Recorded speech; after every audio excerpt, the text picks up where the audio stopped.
My name is Father Marcus Bellini, and for the past 7 years I have served in a position that does not officially exist within the Vatican's records. I work in the Apostolic Mortuary, a vast underground complex buried beneath the sacred grounds of Vatican City, where the bodies of those who have died under unusual circumstances are brought for examination and eternal rest. Most people believe the Vatican has only one small morgue for cardinals and high-ranking clergy. They are wrong. What lies beneath is something far older, far deeper, and far more terrifying than anyone could imagine. The entrance is hidden in plain sight, behind a marble panel in the basilica's lowest crypt. Only 7 people in the entire Holy See know the access code, and I am one of them. The first time I descended those stone steps, I was 32 years old, freshly ordained, and naive enough to believe that faith alone could shield me from darkness.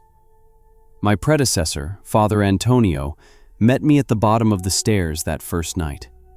His eyes were hollow, his hands trembled constantly, and he looked 20 years older than his actual age of 45. He handed me a worn leather journal and told me to memorize everything inside before my first shift. Then he left the Vatican entirely, abandoning his vows without explanation. I never saw him again. The morgue extends 7 levels beneath the surface. Each level is older than the last, with the deepest chambers dating back over 1,000 years. The walls are limestone, carved with prayers in Latin, Greek, Hebrew, and languages I cannot identify. Electric lights were installed in 1963, but they flicker constantly, as if something down here resists modern illumination. The air is cold, always cold, even though Rome burns hot above us. My breath creates clouds of mist even in summer. There is a smell, too. Not of decay exactly, but of something ancient and patient, like dust that has been waiting centuries to be disturbed. My duties are simple on paper.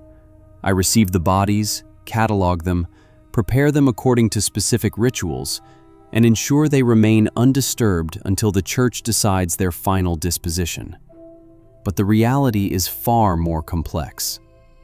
The bodies brought here are not ordinary deceased. They are victims of demonic possession who died during exorcisms, clergy who committed unspeakable acts and took their own lives, individuals who exhibited supernatural abilities and died under mysterious circumstances, people who claim to have seen things they should not have seen, and whose deaths seemed almost like divine punishment or infernal retribution. During my first week, I made the mistake of asking why these bodies could not simply be cremated or buried in normal cemeteries. Father Antonio's journal had warned against asking questions, but youthful curiosity got the better of me. My supervisor, Cardinal Russo, visited me in the morgue that night. He is a thin man with silver hair and eyes like chips of ice. He did not answer my question directly. Instead, he led me to level 5, to a chamber I had not yet been cleared to enter.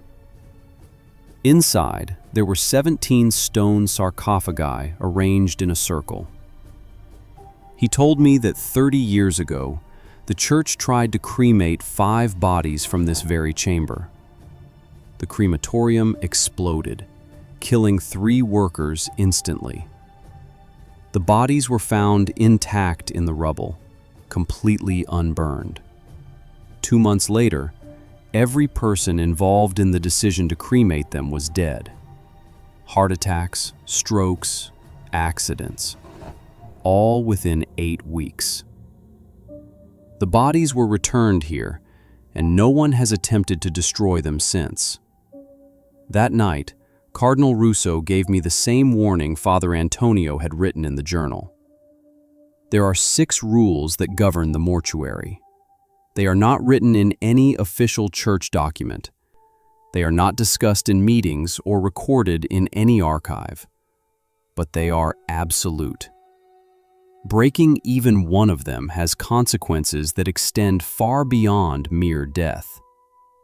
These rules have been passed down through generations of mortuary keepers, refined through tragedy and terror, written in the blood and sanity of those who learned them too late.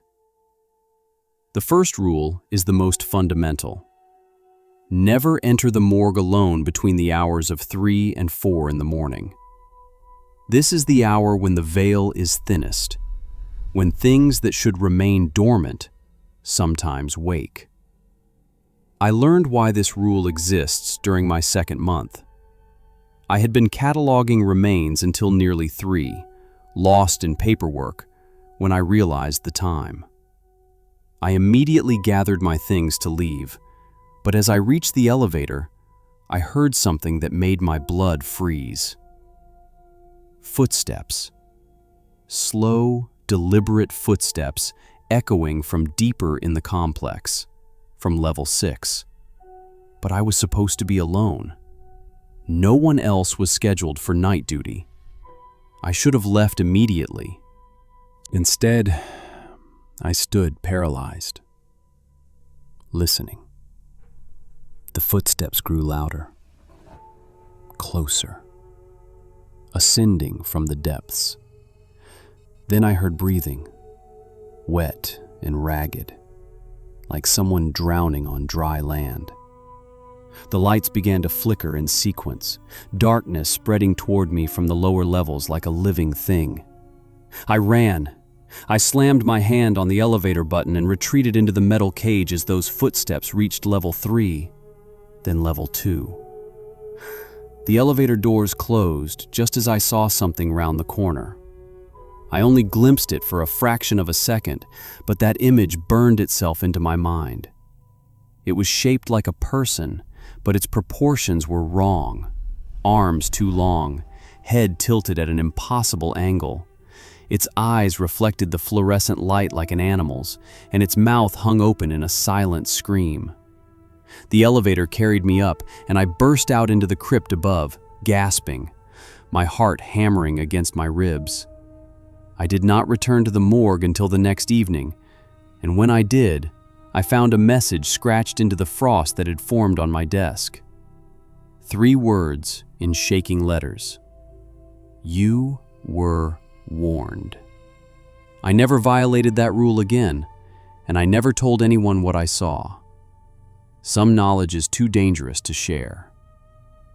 The second rule is equally important. Always count the bodies before you leave your shift and verify the count matches the log. Every single time, without exception. This seems like basic protocol, but the reason behind it is far more sinister than simple inventory management. During my 3rd year, I grew complacent. I had established a routine, and the initial terror had faded into a kind of numb professionalism. One night, exhausted after a particularly long shift, I skipped the count. I simply locked the chambers, signed the log without checking, and went home. The next morning, I received an urgent call from Cardinal Russo. His voice was tight with barely controlled panic. He ordered me to return to the morgue immediately, alone. When I arrived, he was waiting at the entrance to level 4.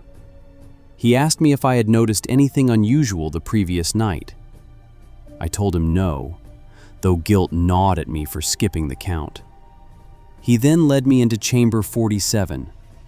The room contains 12 refrigeration units built into the wall, each with a heavy steel door. He opened Unit 7, which should have contained the body of a failed exorcism victim from Sicily. The unit was empty. The body, all 200 pounds of it, sealed in a locked drawer, was simply gone. We searched the entire morgue, every level, every chamber, every corner. Nothing. The body had vanished. But here is what made my skin crawl. The log showed that I had signed off on a complete count. 12 bodies in chamber 47. But someone had added a handwritten note beside my signature. 11 bodies present, 1 walking. The handwriting was not mine, but it was not Cardinal Russo's either. It was old-fashioned script, the kind used centuries ago. We found the missing body 3 days later. A maintenance worker discovered it in a utility closet on level 2, curled in a corner, its eyes wide open. But here is the disturbing part. The body showed signs of movement. Its fingernails were worn down to bloody nubs, as if it had been clawing at the door from the inside. There were scratches on the interior of the closet door, desperate gouges in the wood. The autopsy, conducted by a specialist brought in from Switzerland, showed impossible findings. The body had been dead for at least 6 weeks, but its muscles showed signs of recent lactic acid buildup, consistent with extreme physical exertion. Since that incident, I count every single body, twice, before I leave. I verify every seal, every lock, every tag. Because the alternative is knowing that something dead might be moving through those corridors, animated by a will that is not its own. The third rule is perhaps the most psychologically taxing. If you hear singing coming from the sealed chambers, do not investigate, do not respond, and above all, do not sing back. The chambers I refer to are located on level 5, a section of the morgue that predates even the modern Vatican structure. These chambers were carved from bedrock in the 14th century, designed to contain remains that were deemed too dangerous for conventional burial. There are 7 of them, each sealed with doors that bear no handles on the outside, only intricate locking mechanisms that require 3 different keys held by 3 different officials. The singing began during my 4th year. It started subtly, so faint I thought I was imagining it. A melody, wordless and haunting, drifting through the ventilation system. The tune was beautiful in a way that made you want to weep, though you could not explain why. It would begin around midnight and continue for exactly 17 minutes before fading into silence. I asked Cardinal Russo about it during one of his inspections. His face went pale, and he gripped my shoulder with surprising strength. He told me that what I was hearing was an echo, a residual energy from something that was sealed in chamber 53 in 1347. He made me swear on my immortal soul that I would never acknowledge the singing, never follow it to its source.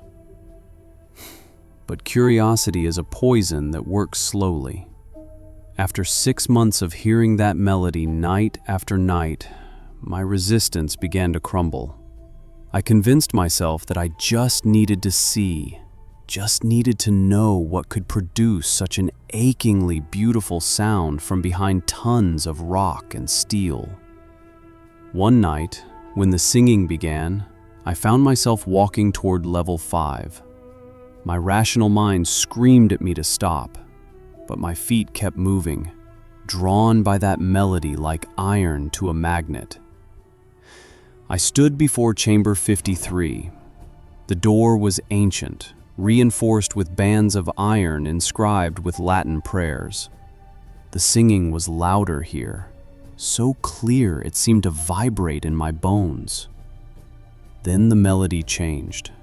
It began to incorporate words, though in no language I recognized.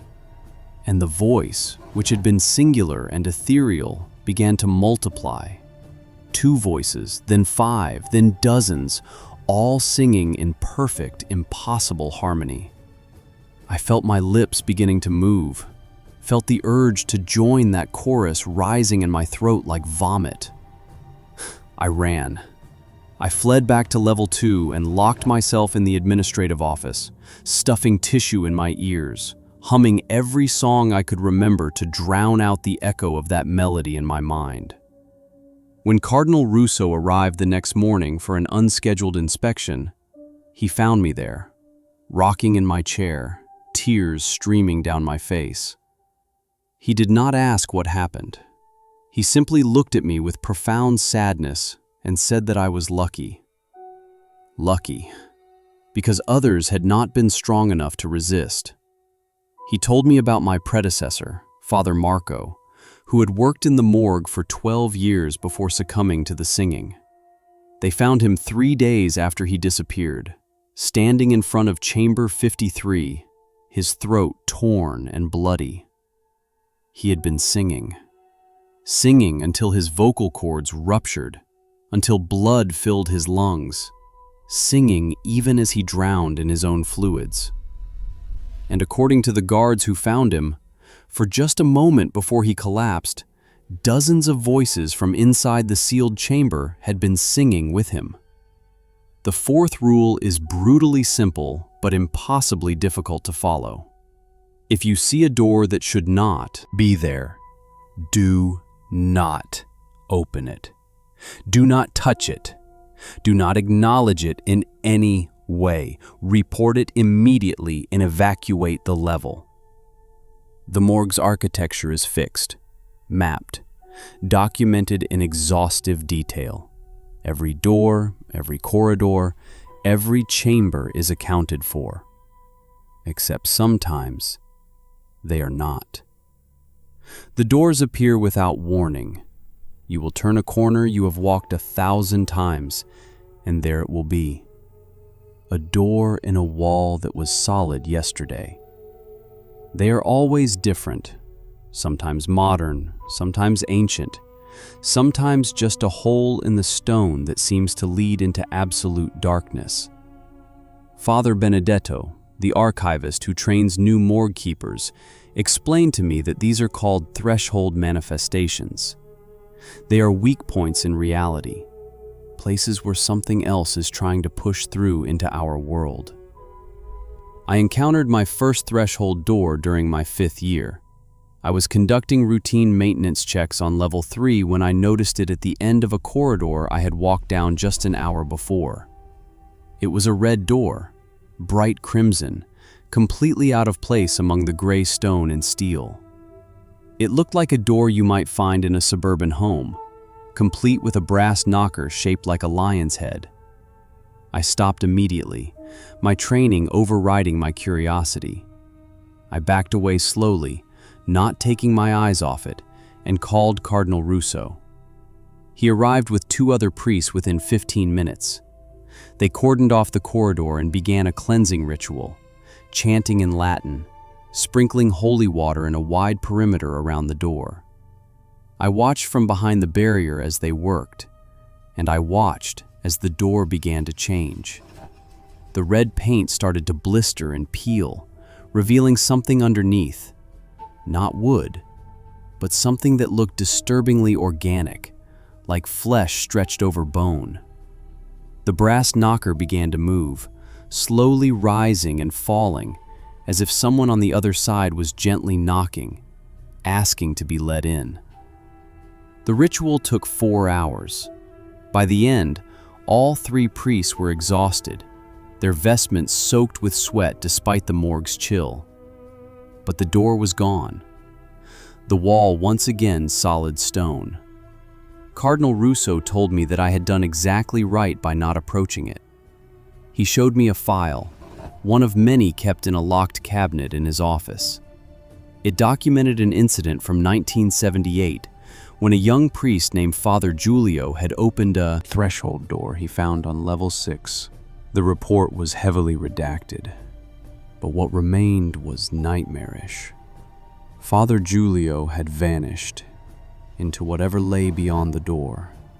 The response team sent to investigate found the door still open and heard screaming from the darkness beyond. Not Father Giulio's screams, children's screams. Hundreds of them. They sealed the door with concrete and steel, and to this day, there is a section of level 6 that is permanently closed, a wall that is 12 feet thick where a corridor should be. Father Giulio was never found. But sometimes, according to the older morgue keepers, you can still hear knocking from behind that wall. Soft, insistent knocking, like someone desperately trying to get back home. The fifth rule is the one that haunts my dreams more than any other. If you encounter someone you recognize who should not be there, do not speak to them. Do not acknowledge them. And above all, do not follow them. The dead in the Vatican morgue do not always stay still. And sometimes, what wears a familiar face is not what you think it is. I learned this rule the hard way during my 7th year. I was working late on level 4, updating inventory records, when I saw my brother standing at the end of the corridor. My brother, Antonio, who had died in a car accident 3 years before I ever came to work at the morgue. He stood there in the clothes he had been buried in, his blue suit slightly too large, just as it had been at his funeral. He was smiling at me. That gentle, knowing smile he always had when he was about to tell me something important. Every rational part of my mind knew this was impossible. But grief is not rational. Loss is not rational. I stood there, my clipboard falling from my hands, tears already streaming down my face. Antonio raised his hand and gestured for me to follow him. Then he turned and walked deeper into level 4, toward the restricted chambers. I took one step forward before training, before Cardinal Russo's warnings, before the weight of every horror I had witnessed in this place crashed over me like cold water. I ran in the opposite direction. I did not look back. I could hear footsteps behind me, keeping pace no matter how fast I ran. I could hear Antonio's voice calling my name, but it was wrong. The cadence was right, the tone was right, but underneath it there was something else, something that vibrated with the same frequency as the singing from Chamber 53. Something ancient and hungry and absolutely inhuman, wearing my brother's voice like a costume. I made it to the elevator and slammed my hand on the emergency lockdown button. As the elevator doors closed, I caught one final glimpse of what had been following me. It still wore Antonio's face, but the smile had stretched too wide, revealing too many teeth. Teeth that were too sharp, too numerous, filling a mouth that had opened far wider than any human jaw should allow. The thing tilted its head at an impossible angle and waved goodbye with fingers that had grown too long, joints bending in too many places. Cardinal Russo found me in the elevator 4 hours later, curled in the corner, shaking. He helped me to my feet and embraced me like a father. He told me he was proud of me, that I had passed a test many others had failed. He explained that the entities in the morgue learn from the bodies stored here. They absorb memories, personalities, faces. They use these stolen identities to lure the living, to feed on our grief, our love, our desperate need to see our lost ones again. He showed me another file. In 1992, a morgue keeper named Sister Teresa had encountered her deceased mother on level 5. She had followed the apparition into one of the unsealed storage areas. The response team found her 3 days later. She was alive, technically, but catatonic. Her eyes were open, but she saw nothing. She had aged 40 years in 3 days, her hair white, her skin withered and paper thin. She remained in that state for 6 months before dying, never speaking, never responding to any stimuli. But in those final moments before her death, she had smiled and whispered a single sentence. "Mother was so happy to see me." The coroner found that every bone in her body had been broken and healed multiple times, a process that should have taken years compressed into 72 hours. The sixth and final rule is the one that weighs on me most heavily, because it is the rule I must enforce upon myself every single day. No matter what you see, no matter what you learn, No matter what horrors you witness in this place, you must never speak of it to anyone outside the Holy See's inner circle. The world is not ready for what lies beneath the Vatican. The world cannot know what we keep locked away in these ancient chambers. Because knowledge is infection, and some truths are too terrible to be shared. I have been a morgue keeper for 11 years now. 11 years of walking through corridors that should not exist, of guarding chambers that hold things far worse than corpses, of listening to singing that still echoes in my skull during sleepless nights. I have seen doors appear where walls once stood. I have heard my dead brother's voice calling me into darkness.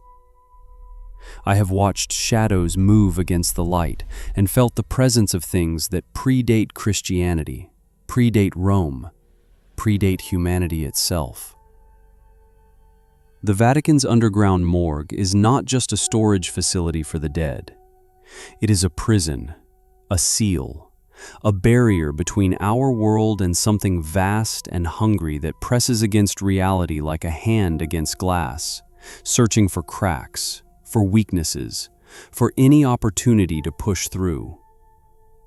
The bodies we store here are not just dead. Many of them are anchors, weighted with holy artifacts, bound with prayers in languages older than Latin, keeping things tethered to their corpses instead of allowing them to roam free. Last month, something changed. The singing from Chamber 53 has grown louder, more insistent. Threshold doors appear more frequently, sometimes 3 or 4 times a week instead of once a month. The fluorescent lights flicker constantly now, and in those moments of darkness, I see things moving that vanish when the light returns. Cardinal Russo has grown older, more tired, the weight of his knowledge crushing him slowly. He told me last week that the seal is weakening, that whatever we have been holding back for centuries is growing stronger, more aware, more desperate to break free. There are contingency plans, he said. Protocols that go back centuries, last resorts that have never been used in the Church's history. He would not tell me what those protocols involve, but I saw the fear in his eyes when he spoke of them. Fear I had never seen before, not even when we faced the thing wearing my brother's face. I think about quitting sometimes. I think about walking up those stone stairs, past all 7 levels, emerging into the sunlight and Vatican gardens above, and never coming back. I could request a transfer, return to normal parish work, try to forget everything I have seen and heard in this place. But I know I never will. Because someone has to stand guard. Someone has to follow the rules, maintain the seals, keep watch over the things that should never be allowed to escape. And because I know the terrible truth that Cardinal Russo finally shared with me last year, the secret that keeps me coming back to this place night after night. The Vatican morgue is not unique. There are other places like this scattered across the world, hidden beneath churches and temples and sacred sites, all of them holding back the same darkness, all of them maintained by people like me who have seen too much to ever look away. We are all that stands between humanity and horrors beyond comprehension. We are the watchers in the dark, the keepers of terrible knowledge, the guards of a prison whose inmates must never be released. So I will return tonight, as I return every night. I will descend those stone stairs into cold and darkness. I will walk corridors that echo with whispers and singing. I will check the seals on chambers that should never be opened. I will follow the rules, all 6 of them, because the alternative is unthinkable.